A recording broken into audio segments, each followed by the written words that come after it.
ఒకసారి చూద్దామా? ఆదికాండం 18వ అధ్యాయం తీసుంచారా? ఒకసారి అక్కడ ఉన్న ఒక మాట చదువుతాను చూడండి. మరియు మమ్రే దగ్గరనున్న సింధూర వనములో అబ్రహాము ఎండవేళ గుడారపు ద్వారమందు కూర్చొని ఉన్నప్పుడు యెహోవా అతనికి కనబడెను. చూడాలమ్మా ఇటు. ఎక్కడున్నాడు అబ్రహాం గారు? ఎండవేళ గుడారము ద్వారమందు. లోపల లేడండి. అంత పెద్ద ఆయన ఎండలో కూర్చున్నాడు. ఏంది అసలు? ఇంట్లో కూర్చోవాలి కదా, ఎండ కొడతా ఉంటే. అంత పెద్ద ఆయన ఇంట్లో కూర్చోవాల్సింది ఎండలో కూర్చున్నాడు. పరిస్థితి ఏంటయ్యా అంటే మీకు గుర్తు చేసుకుంటూ ముందు పోతా ఉన్నా. ఆదికాండం 16వ అధ్యాయంలో అబ్రహాం గారి ఇంట్లో భయంకరమైన గొడవ అవుతుంది. శారమ్మకిని అబ్రహాం గారికి గొడవ అవుతుంది. పిల్లలు లేరు అని భయంకరమైన గొడవ అవుతుంది.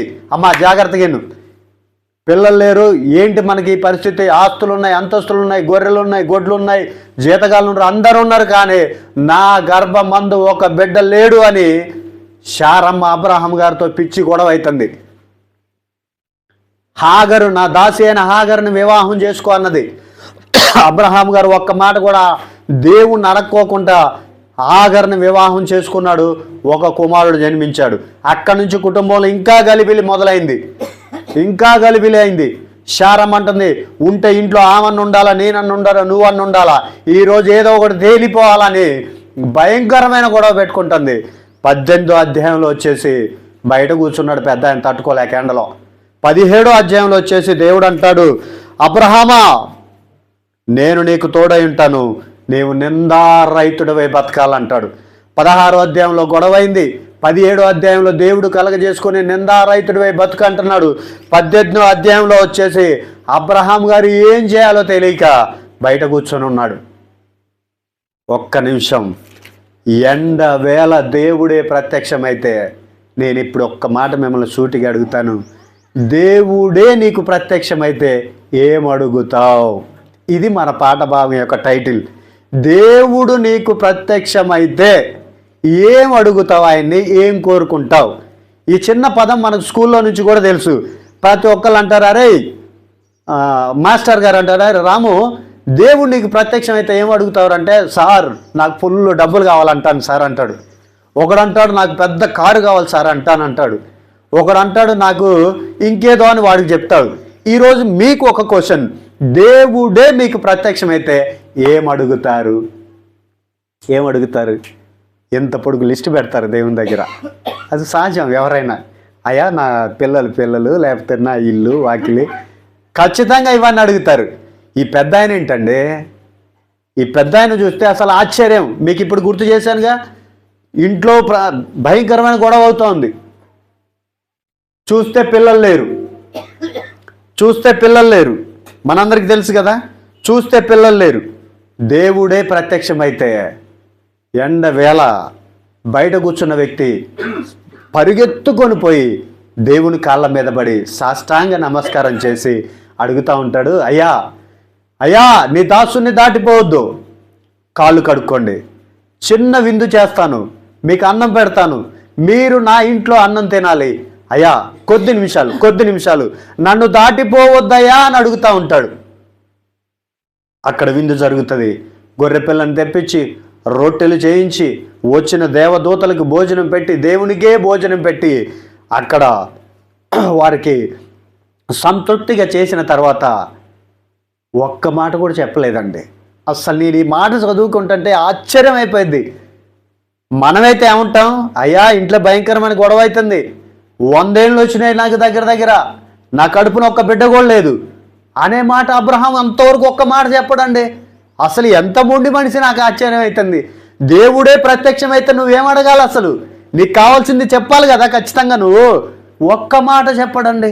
విందు చేపిస్తూ ఉంటాడు, విందు జరుగుతూ ఉంటుంది, వారు తింటూ ఉంటారు, చేతులు కట్టుకొని పక్కన నిలబడతాడు. దేవుడే చూసి అంటాడు, అబ్రహామా శారమ్మేది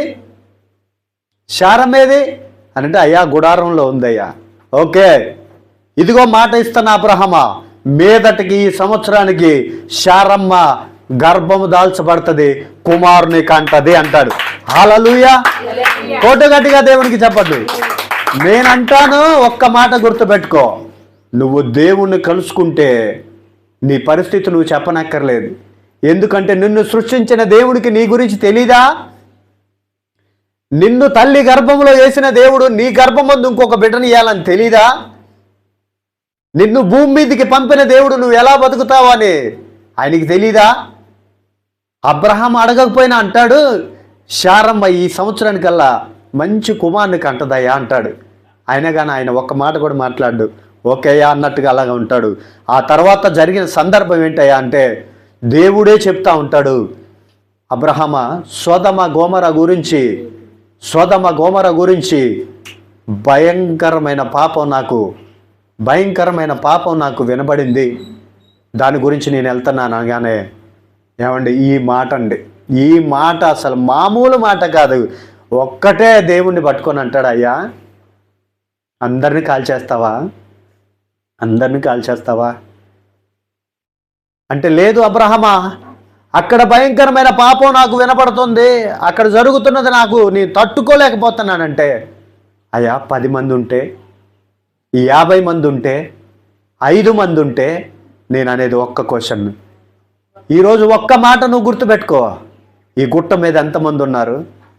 నువ్వు రక్షించబడ్డావు కదా, అబ్రహాము వలె దేవుడి దగ్గర నువ్వు ఉన్నావు కదా, మొరపెడుతున్నావా మనం? ఈ గుట్టను గురించే, ఈ ప్రాంతం గురించే, మన ఖమ్మం జిల్లా గురించే మనం మొరపెడుతున్నామా? అబ్రహాము ఇంట్లో ఉన్న పరిస్థితిని చెప్పలేదు, జరుగుతున్న గొడవని చెప్పలేదు, ఆయనకు కావలసిన అవసరతను చెప్పలేదు. దేవునికి విందు చేసి దేవుని ముందు నిల్చొని అంటాడు, అయ్యా ఆ పట్టణం అంతా కాల్చేయబడితే ఎలాగయ్యా? నశించిపోయే ఆత్మల గురించి ఎలాగయ్యా? ఎలాగయ్యా? నీ గుండెలు బాదుకుంటా అంటాడు, అయ్యా కాపాడయ్యా 10 మంది ఉంటే కాపాడు, 50 మంది ఉంటే కాపాడు, 40 మంది ఉంటే కాపాడు, 30 మంది ఉంటే కాపాడయ్యా. ఏం అడుగుతున్నావు దేవుణ్ణి? నేను అంటాను సూటిగా, దేవుడే నీకు ప్రత్యక్షమైతే ఏమడుగుతావు? నశించిపోయే ఆత్మల గురించి అడుగుతావా? నీ పక్కవారి గురించి అడుగుతావా? నీ అవసరత గురించి చెప్తావా? ఈ పెద్ద ఆయన గురించి ఇక్కడ చదువుతుంటే ఆశ్చర్యం అనిపించిందండి. ఇంట్లో భయంకరమైన గొడవ, బిడ్డలు లేరు, సుమారు 100 సంవత్సరాల వయసు. కానీ అడుగుతున్న మాట ఏంటో తెలుసా? నశించిపోయే ఆత్మల గురించి అడుగుతా ఉన్నాడు. అయ్యా ఆ పట్టణంలో బహుజనం ఉన్నారు, పాపంలో ఉన్నారో ఏమో, కానీ నీ దృష్టికి పాపంగానే ఉంది, కానీ అయ్యా నాకైతే అందరు కాలిపోతే బాధ అవుతుందయ్యా, ఆ పట్టణం కాలిపోతే నాకు బాధ అవుతుందయ్యా. 10 మందిని బట్టి రక్షిస్తావా?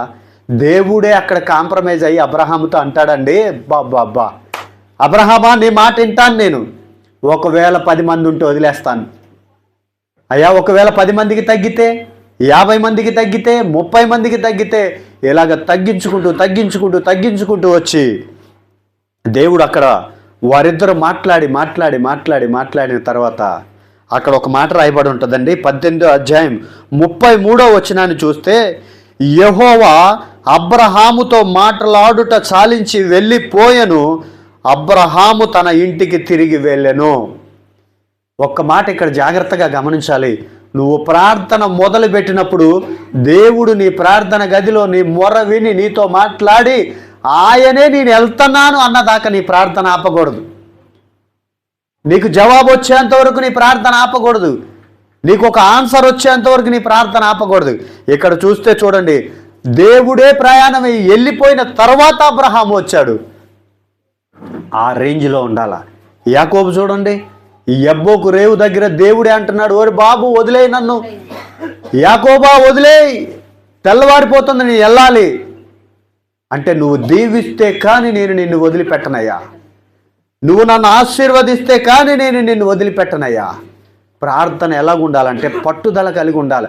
ఇందాక చెప్తున్నాడు కదా మా తమ్ముడు, నిజమే, మా ఆత్మీయ తల్లి రోషం కలిగి బ్రతికేదండి. బొట్టే, గాజులే, లేకపోతే తన శరీర సంబంధమైన కోరిక అసలు ఏది కూడా, అలాంటి ఎవరైనా పెట్టుకొని వచ్చిన వారిని ముఖం మీద ఖండితంగా చెప్పేది, అమ్మా ఇది కరెక్ట్ కాదు, నీ భక్తికి ఇది కరెక్ట్ కాదు అని ఖండితంగా చెప్పేది. రోషం కలిగి చేయాలి భక్తి అనేది. రోషం కలిగి. ఏలియా భక్తుని చూడండి, ఆయన అంటాడు, నేనొక్కడే రోషం కలిగి బ్రతుకుతున్నానయ్యా అంటాడు. 400 మంది బయలు ప్రవక్తల ఒక పక్క నిలబడ్డా, నేనొక్కడిని నీ పక్కన నిలబడ్డానయ్యా, రోషం కలిగి బ్రతుకుతున్నానయ్యా అంటాడు. ఈరోజు మన ప్రార్థన కూడా అలాగే ఉండాలండి. మొక్కుబడి ప్రార్థన వద్దు. కొంతమంది మరీ సులువైపోయింది, క్యాలెండర్లో చూసుకొని ఒక మాట చదువుకోవటం, బరాబరా వెళ్ళే ముందు ఒక్క మాట ఇట్లా చెప్పుకోవడం. ఇంకొంచెం ముందు లేచి చేయరాదా? కొంచెం ముందు లేచి చేయరాదా? ఇక్కడ అబ్రహాము జీవితాన్ని చూస్తే దేవుడే ప్రత్యక్షమైతే ఆత్మల గురించి అడుగుతున్నాడు, నశించిపోయే వారిని గురించి అడుగుతూ ఉన్నాడు.